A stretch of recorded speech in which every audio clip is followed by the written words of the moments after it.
तो कल हम लोग पढ़े थे ऋग्वेद का जो ऋग्वैदिक काल था उसके बारे में, आर्यों के बारे में। आर्य कहाँ से आए, कैसे उन्होंने आकर पूरे भारत में साम्राज्य स्थापित किया, कैसे आज भी आर्यों के दिए हुए ग्रंथों को, नियमों को आज भी पूरे भारतीय मानते हैं, या कैसे उन्होंने हिंदू संस्कृति समाज की स्थापना की। चाहे वो गुप्त काल रहा हो, मौर्य काल रहा हो, आधुनिक काल हो, वर्तमान काल हो, हम किसको फॉलो करते हैं? आर्यों के बनाए हुए नियम को फॉलो करते हैं। आर्य मीन्स पंडित जी। ये जो ब्राह्मण है, जिनको पंडित जी कहते हैं, पुरोहित कहते हैं, शिक्षक कहते हैं, ये बेसिकली आर्य थे। इनका पूर्ववर्ती नाम जो है आर्य थे, क्योंकि ये भारतीय नहीं है। कुछ लोगों ने इसे कहा कि मध्य एशिया से आए हुए हैं, कुछ लोगों ने इसे कहा कि अफगानिस्तान के जो पामर के पठार है, अफगानिस्तान चीन से फैला हुआ, वहां से आए हुए हैं। कुछ लोगों ने ईरानी बताया। तो अलग अलग इतिहासकारों ने अलग अलग बताया। हालांकि सच तो ये है कि जो इतिहास को निचोड़ने के बाद पता चलता है, उससे ये लगता है कि ये यूरेशिया से आए हुए। ठीक है, यानी कि एशिया और यूरोप के मध्य में जो स्थान है, वहां से आए हुए थे। यूरेशिया से आने का प्रमाण मिलता है। और ये एक आल्पस पर्वत है, तो कुछ लोग उसको ही बताते हैं। लेकिन इतिहास में तो बहुत चीजें तथ्यात्मक रूप से सही भी है, तथ्यात्मक रूप से संदेहास्पद भी है। हो सकता है कि सानिया जी को कुछ और पता हो, नेहा जी को कुछ और पता हो, संजू को कुछ और पता हो, श्रेया को कुछ और पता हो, या मुझे कुछ और पता हो। तो एक ही टाइम में चार लोगों को देखने का नजरिया चार प्रकार। और ऐसे भी जैसे हम लोग आज बोले ना कि जब लगातार बोलते हैं ब्राह्मण। ब्राह्मण मतलब यहाँ पे क्या था? विद्वान। ऐसा नहीं था कि जो आए थे वो ब्राह्मण जाति के थे। उसमें से पांच लोग, पांच जन आने का प्रमाण मिलता है। पांच जन में एक तो यदु थे, यदु मतलब यदुवंशी। ऐसा अनुमान लगाया जाता है कि यदु है तो यदुवंशी होंगे, यादव परिवार से होंगे। तो ये सब कुछ जो है संभावनाओं पर आधारित है। जैसे कि आप लोगों को कुछ वर्ड्स दिखा रहे थे, आप लोग नहीं बता पा रहे थे, तो आप लोगों को गेस करना था। तो गेस देने का, चलिए शुरू करते हैं कल के बाद का पार्ट नहीं। तो कल के बाद हम लोग इसको पढ़ते हैं। आज में साहित्यिक शास्त्र क्या है ऋग्वेद का। साहित्यिक शास्त्र की बात जब करेंगे तो ऋग्वेद जो है इसे एक संहिता माना गया है। संहिता मतलब कानून। ठीक है, ऋग्वेद जो है इसको संहिता माना गया है। और इसके संकलन कर्ता माने गए हैं कृष्ण द्वैपायन व्यास। एक्चुअली ऋग्वेद में कितने पुस्तक हैं? ऋग्वेद के कितने पुस्तक हैं? ऋग्वेद के 10 पुस्तक है, जिनको मंडल के नाम से जानते हैं। 10 मंडल है। सूक्त कितने थे? 1028 थे। और मंत्र कितने थे? 10,600। तो 10 पुस्तक हैं। 10 के अलग अलग लेखकों ने वर्णन किया है, लिखा है, रचना की है। अगर पहले और आखिरी की बात छोड़ दी जाए, पहले और आखिरी में तो सभी ऋषियों ने मिल किया, बहुत सारे ऋषियों ने। लेकिन दूसरे से लेकर नौवीं तक जब लोग कल पढ़ रहे थे, तो सबका अलग अलग ऋषि का नाम बताया गया था आपको। तो इन सबको एक जगह संकलित कौन किया? तो संकलित करने का क्रेडिट जाता है कृष्ण तपायन वेद व्यास जी को। ठीक है, अब ये वेद व्यास जी वो आपके महाभारत वाले नहीं, महर्षि वेद व्यास वो अलग थे। ठीक है, अब आते हैं कि इसमें मंत्र जो है सबसे ज्यादा किसमें। तो पहला अध्याय जिसको साकल के नाम से जाना जाता है, पहला पाठ साकल के नाम से जाना जाता है, 17 मंत्र है पहले में। दूसरे पार्ट में तो 11 ही है, और तीसरे भास्कर जो है उसमें 56 है। तो बेसिकली पहला दूसरा तीसरा पार्ट का भी नाम आपको याद रख लेना चाहिए। तो अगर आप बड़े लेवल की तैयारी कर रहे हो, बोले सर, बोलिए। हाँ? गर्मी लग रहा है, अब से कुछ ऐसा होता है कहने का मतलब, तबीयत ठीक है ना? तो पाठ कम से कम किसी भी चीज का तो शुरुआती चीज को याद रखना चाहिए ना। तो ऋग्वेद के पहले 3 पाठ का नाम आपको जानकारी होना चाहिए, और उसमें कितने मंत्र है यही पता होना चाहिए। तो पहला पाठ का नाम क्या है? संयुक्त साकल। दूसरे पाठ का नाम क्या है? बालरी बल्ले। और तीसरे का है भास्कर। और मंत्रों की संख्या कितनी है? तो पहले में 1017, दूसरे में 11, और तीसरे में 56। और कुल मंत्रों की संख्या है ऋग्वेद में 10,600, जो कल आपको बताया जा चुका। अब आते हैं कि ऋग्वेद जो है सिर्फ भारत की नहीं, हिंद और यूरोपीय भाषाओं का सबसे प्राचीनतम और पंक्तिबद्ध ग्रंथ है। यानी कि सही तरीके से पंक्तिबद्ध तरीके से लिखा हुआ सबसे पुराना ग्रंथ अगर दुनिया में कोई है तो वो है ऋग्वेद। कहा? भारत और पूरे यूरोप, हिंद का भी और पूरे यूरोप का। अब आते हैं, इसे क्या कहा जाता है? इसे कहा जाए, इसमें कुछ स्मृतियों का संग्रह है। जैसे भगवान अग्नि, इंद्र और वरुण जैसे कई भगवान हैं, देवी देवता हैं, उनकी स्मृतियों का संग्रह इसको माना जाता है, यानी कि उनके बारे में विस्तार से बताया गया। एक्चुअली आर्य जब आए ना, तो आर्यों ने इसकी रचना की। तो आर्य जो है वो भगवान इंद्र को अपना सर्वोपरि मानते थे। उनका ये मानना था कि भगवान इंद्र जो है युद्ध जिताते हैं, युद्ध को जिताने वाले हैं। ठीक है, ऐसे भी जब आपको भी ग्रंथ पढ़ेगा तो उसमें आपको एक चीज जरूर दिखेगा कि भगवान इंद्र का प्रवृत्ति जो है गुस्सैल दिखाया है। तो गुस्सैल दिखाया गया, इसका सीधा तात्पर्य है कि आर्यों का ये मानना था, या ब्राह्मणों का या पुरोहितों का या उस समय लिखने वाले ग्रंथ के ऋषियों का ये मानना था कि इंद्र जो है ये युद्ध विजेता है। इसीलिए इस ग्रंथ में इंद्र का प्रयोग अधिकतम बार किया है। इंद्र का प्रयोग बहुत ज्यादा है। शायद कल आप लोगों से नंबर ही बताया है कि इंद्र का प्रयोग कितने बार है, विद्या का प्रयोग कितने बार है, आर्य का प्रयोग कितने बार है। अगर आप लोग क्लास में थे तो अच्छी बात है, नहीं थे तो वीडियो में आपको जरूर इसको मिलेगा। अब आते हैं कालखंड में विभाजित करने की बात है, तो पूर्व वैदिक काल और उत्तर वैदिक काल, दो कालखंड में इसको विभाजित किया जा सकता है। पूर्व वैदिक काल की बात की जाए तो ऋग वैदिक काल को पूर्व वैदिक काल कहते हैं। अब एग्जाम में आ जाए कि ऋग वैदिक काल को कौन सा काल कहेंगे, तो पूर्व वैदिक काल कहेंगे। और ये कालखंड 1500 BC से लेकर 1000 BC तक माना जाता है, क्योंकि ये माना जाता है कि आर्य जो है भारत में 1700 BC में आया या 1500 BC में आया, इसी के बीच में झूल रहा है। अधिकतम जो इतिहासकार है 1500 BC बताते हैं। आर्यों का भारत आगमन जो है 1500 ईसा पूर्व बताया जाता है, लेकिन कुछ ग्रंथ 1700 BC में बताते हैं। तो इतिहास में तो आपको ये चीजें हर कालखंड में मिलेगा, कुछ न कुछ कंट्रीडक्शन। लेकिन 1500 वाला तथ्यात्मक माना जाता है, क्योंकि अधिकतम विद्वानों इतिहासकारों ने बताया। तो जब आर्य आए तभी ऋग्वेद का रचना हुआ, तो 1500 से 1000 BC इसका माना जाता है। BC का फुल होकर क्या बताया था आप लोगों को? Before Christ. चलिए, और उत्तर वैदिक काल की बात की जाए तो फिर 1000 से 600, यही ना होता है। छठी शताब्दी ईसा पूर्व, इसको हम लोग, आप लोग 12th में पढ़े होंगे, अध्याय प्रश्न था। तो दूसरा वाला जो है, यहाँ पे लोहा का उपयोग शुरू हो गया था, यानी कि उत्तर वैदिक काल में लोहे का प्रयोग शुरू हो गया था। और इसका सबसे पहले साक्ष्य मिलता है एटा। एटा यूपी में जगह है, उत्तर प्रदेश में। एटा के अंतर दिखेड़ा में। तो भारत में लोहे का उपयोग का प्रमाण कहाँ मिलता है? अंतर दिखेड़ा, जो एटा जिला में पड़ता है, यूपी। ठीक है, अब आते हैं कि कुछ सामान्य जानकारी होनी चाहिए कि एक कालखंड में क्या था। तो लोग शाकाहारी मांसाहारी दोनों थे, तो कल भी बताए हैं, हम लोग कल भी पढ़े थे। तो यहाँ पे शाकाहारी और मांसाहारी दोनों, इसको दोनों मिला क्या हो जाएगा? सर्वाहारी। शाकाहारी प्लस मांसाहारी मतलब हाँ, अंग्रेजी। मकान निर्माण, ऐसा माना जाता है कि मकान रहता था सबका, सब लोग घरों में रहते थे दोनों कालखंड में। तो मकान निर्माण का साक्ष्य मिल जाता है। 4 वर्गों में विभाजित था हमारा समाज, वर्ग व्यवस्था, सामाजिक व्यवस्था जो थी 4 वर्गों में थी। पुरोहित, क्षत्रिय, व्यापारी और श्रमिक। यानी कि पुरोहित जिसको ब्राह्मण के नाम से जाना गया, योद्धा जो क्षत्रिय के नाम से जाना गया, व्यापारी तो वैश्य के नाम से जाना गया, और जो श्रमिक था वो शूद्र के नाम से जाना गया।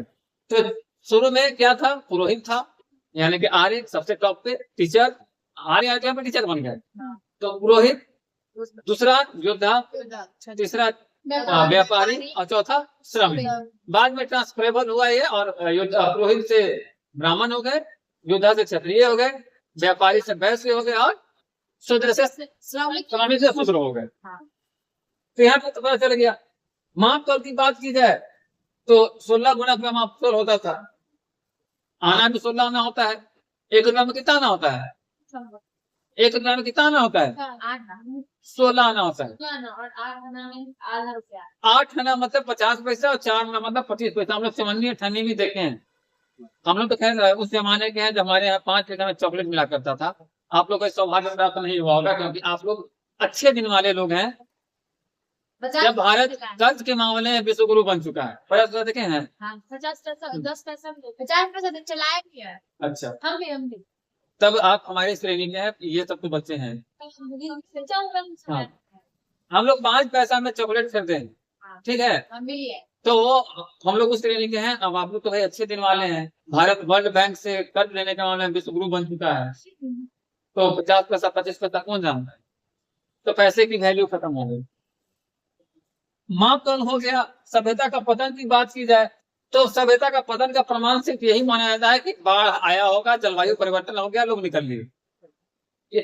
सभ्यता के पतन हड़प्पा में जैसे कंट्रडिक्शन है, यहाँ पर कंट्रडिक्शन उतना नहीं बताया गया। सामान्यतः यही माना जाता है, क्योंकि देखो हड़प्पा में क्या है, कानून मिला है।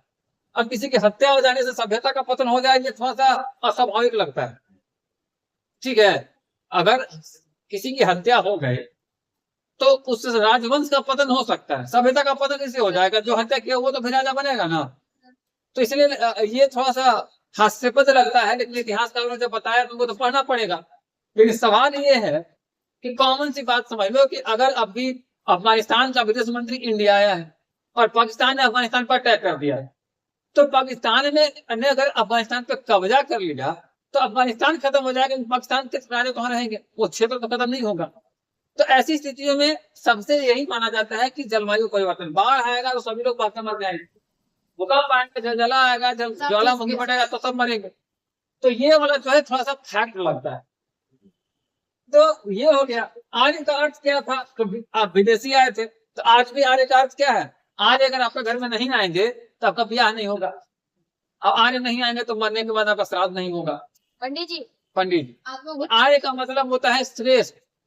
अभी पंडित जी बोलते हैं, लेकिन वो होता है श्रेष्ठ। श्रेष्ठ और पंडित जी को इसलिए बुलाया जाता है शादी में या मगनी में कि वो इस ऋग्वेद में जो भी ग्रंथ मंत्र का उच्चारण जिस चीज के लिए किया गया है, शादी में शादी के लिए, मृत्यु में मृत्यु के लिए, ये वही शुद्ध से पढ़ सकते हैं। हालांकि आज उसकी शुद्धता पे कितना सच्चाई है ये तो वो अलग अलग लोग जानेंगे, लेकिन बेसिकली उनको इसीलिए बुलाया जाता है।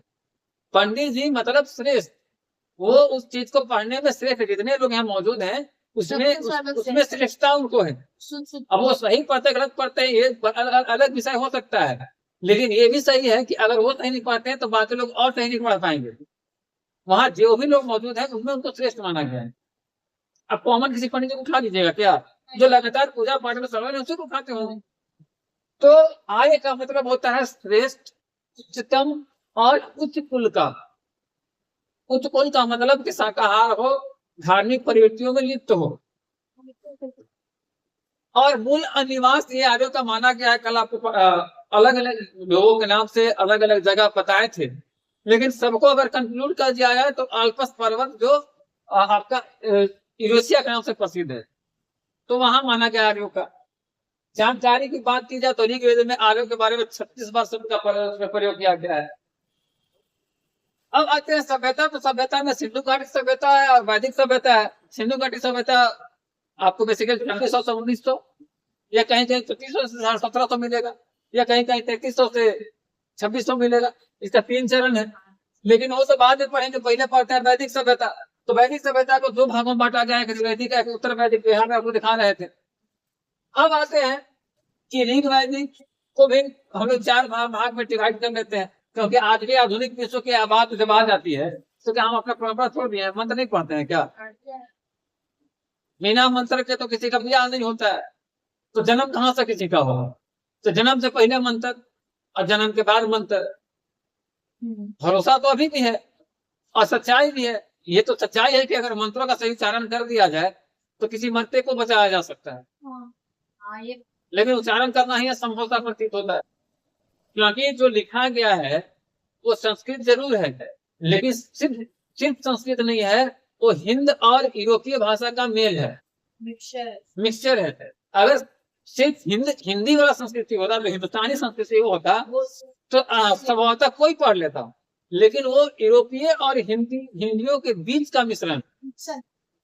अब मान के चलो ना कि हम लोग बोलते हैं पराठा, लेकिन अंग्रेज क्या बोले?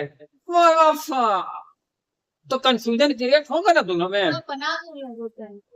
लैंग्वेज है, बना के नहीं बोलते, सबका बोलते हैं। बेसिकली देखो क्या है, जब लड़के बोलते हैं ना तो उनका कंठ खुला हुआ होता है, मुंह से बोलते हैं।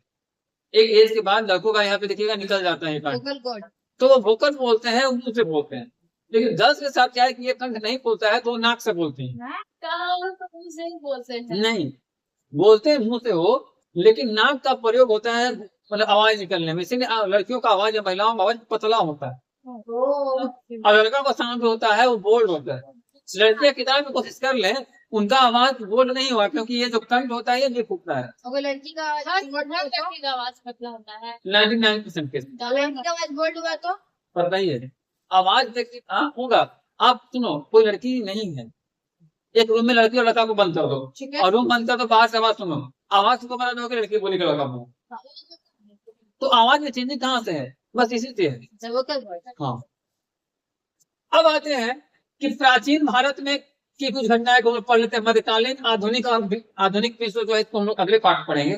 तो प्राचीन भारत में महाजनपद का 6ठी शताब्दी ईसा पूर्व, मगध साम्राज्य 6ठी शताब्दी ईसा पूर्व से 300 ईसा पूर्व तक, उसके बाद मौर्य साम्राज्य 327 से 184। अब मगध को देखिए आप लोग कंफ्यूज हो जा रहे होंगे। मगध का मतलब सम्राट अशोक या बिंदुसार या चंद्रगुप्त मौर्य नहीं है, उसके पहले भी थे, हर्यक वंश या जो भी थे वो सब मगध साम्राज्य में ही आते हैं। तो 6ठी शताब्दी इसीलिए यहाँ पे लिखा गया है। मगध मतलब कुछ बच्चे क्या समझते हैं कि मौर्य काल या सम्राट अशोक वाला। मगध उससे पहले है। खनानंद जिसको चंद्रगुप्त हराए थे वो भी मगध का ही राजा था। नंदवंश, हर्यक वंश, ये सब मगध का विस्तार था। उन्होंने नींव डाला था और धीरे धीरे विस्तार होकर इतना बड़ा हुआ। तो यहाँ पे 6ठी शताब्दी से लेकर 300 तक हो गया। मौर्य साम्राज्य की बात करें तो 330 ईसा से 184 ईसा पूर्व, मौर्यकाल का 184 से 313 ईस्वी, और गुप्त में 319 ईस्वी से 550 ईस्वी, और हर्षवर्धन काल 606 से लेकर 641 ईस्वी। तो ये प्राचीन भारत का कालखंड है। इसके बाद मध्य काल शुरू होता है, फिर आधुनिक काल शुरू होता है। अब आता है कि इन सब चीजों का उल्लेख या जानकारी कैसे मिलता है। तो पहले तो आपको पता है कि पुरातात्विक खुदाई हो जाता है, कुछ साहित्यिक खुदाई हो जाता है, कुछ आपको पत्र हैं। ये पत्र को कैसे पता कीजिएगा? ताड़ पत्र। तो ताड़ का पत्र का मतलब होता है कि ताड़ का जो पेड़ होता है ना उसका पत्ता चौड़ा चौड़ा होता है। ताड़ का पेड़ देखे होंगे, पेड़ भी लंबा होता है, पत्ता भी चौड़ा होता है। तो उसमें जो लिखे हुए चीज होते थे उसको ताड़ पत्र कहा जाता था। कुछ दिन कभी कभी जो बिना उपनयन का पर्व नहीं होता है, पंखा वट सावित्री वट सावित्री पूजा होता है, तो ताड़ के पत्तों का पंखा बनता है, ठीक है, सुखा के पूरा डिजाइनिंग वाला। या फिर पहले जब फिल्मों या सीरियल में देखते होंगे तो एक राजा बैठा हुआ है, 2 लड़की तो ऐसे पंखा होकर ही, तो ताड़ के पत्र का बनता था। तो पहले ये बड़ा पत्ता होता था, उसी पे लोग लिखते थे। तो ताड़ पत्र हो गया। एक होता है भोज पत्र।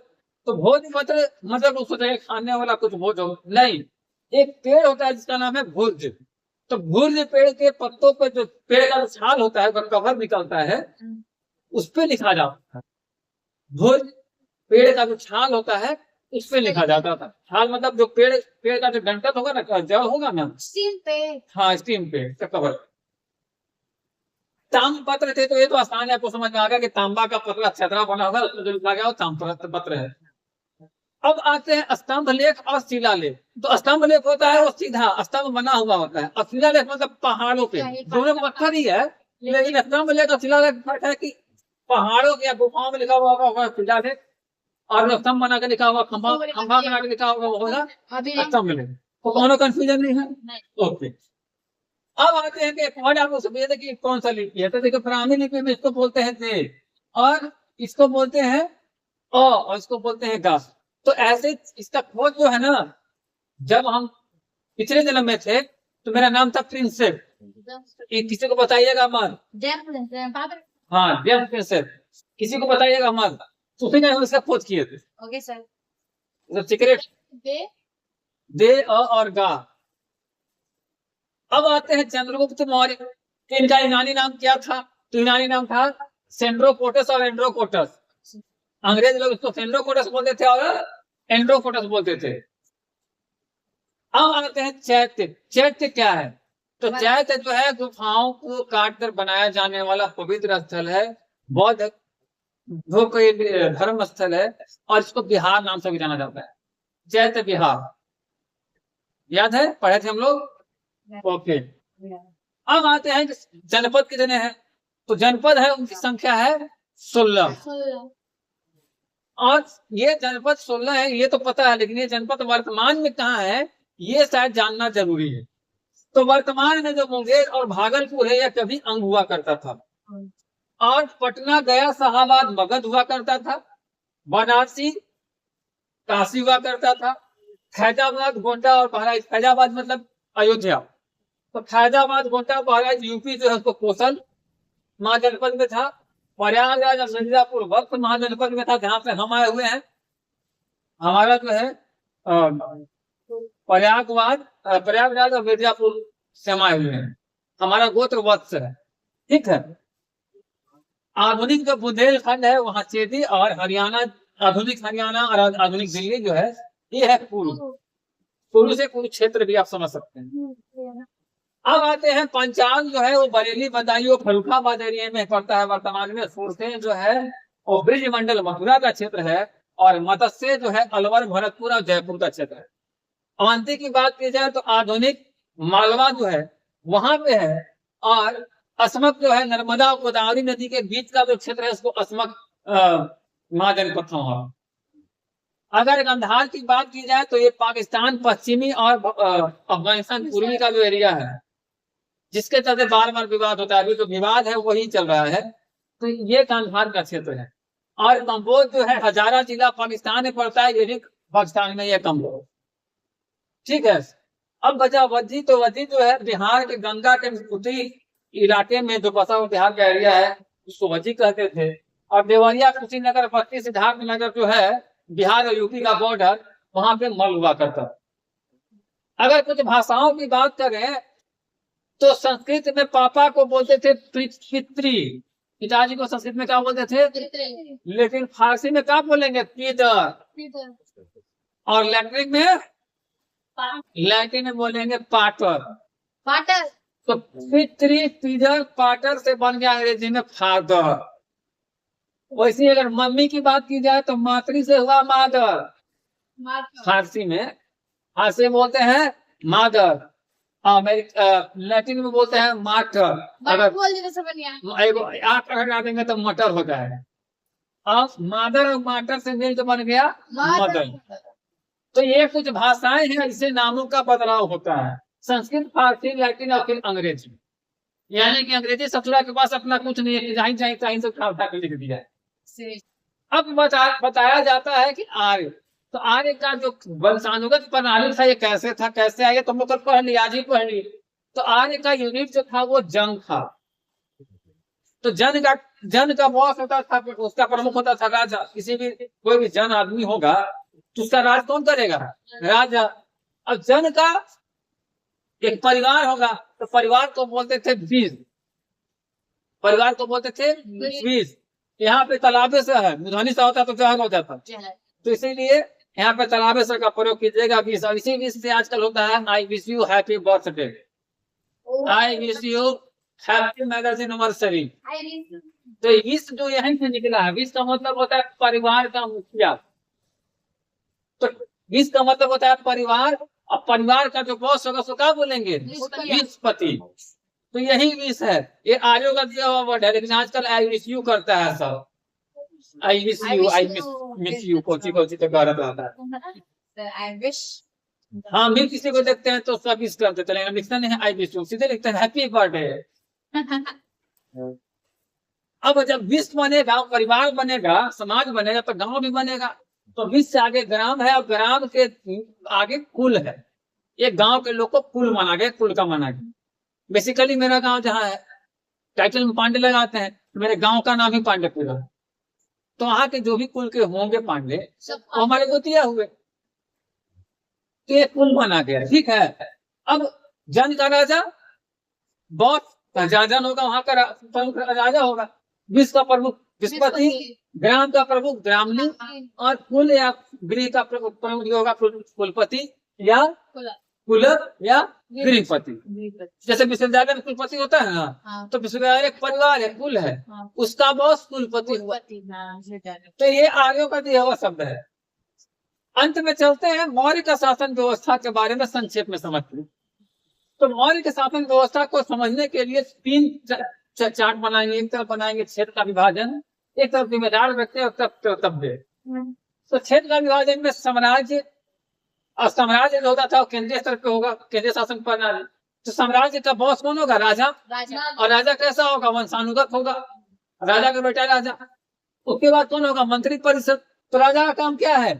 आक्रमण से बचाव करना, चाहे वह आंतरिक हो चाहे बाहरी हो। मंत्री का काम क्या है? राजा को सलाह देना। अच्छा मंत्री मिल गया तो राजा के बल्ले बल्ले, और ससुरा सवाल मिल गया तो स्वाहा। केंद्रीय शासन के बाद क्या होता है? प्रांतीय शासन।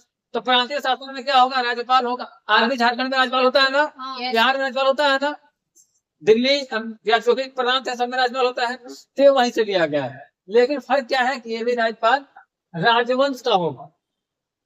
यानी कि अभी आप देख लीजिए कि राज्यपाल जो भी होता है केंद्र सरकार का होता है। राज्यपाल नियुक्त करने का अधिकार राज्य सरकार को नहीं है, केंद्र सरकार को। तो ये भी वहीं से लिया गया है। राज्यपाल का काम क्या है? प्रांतीय शासन व्यवस्था को देखने करना, संभालना।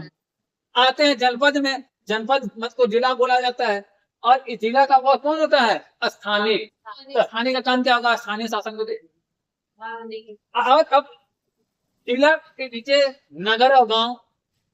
तो नगर में 6 परिषद होगी और इसमें 5 व्यक्तियों का समूह का होगा और 6 आयुक्त होंगे। 6 परिषद का सबका एक आयुक्त होगा। और कहाँ से हम लोग? यहाँ गाँव। तो गांव का बॉस कौन होगा? ग्राम। तो इन लोगों का काम होगा अपने नगर और शहर को संभालना। मिलते हैं कल अगले क्लास में और बेहतर तरीके से। Bye bye.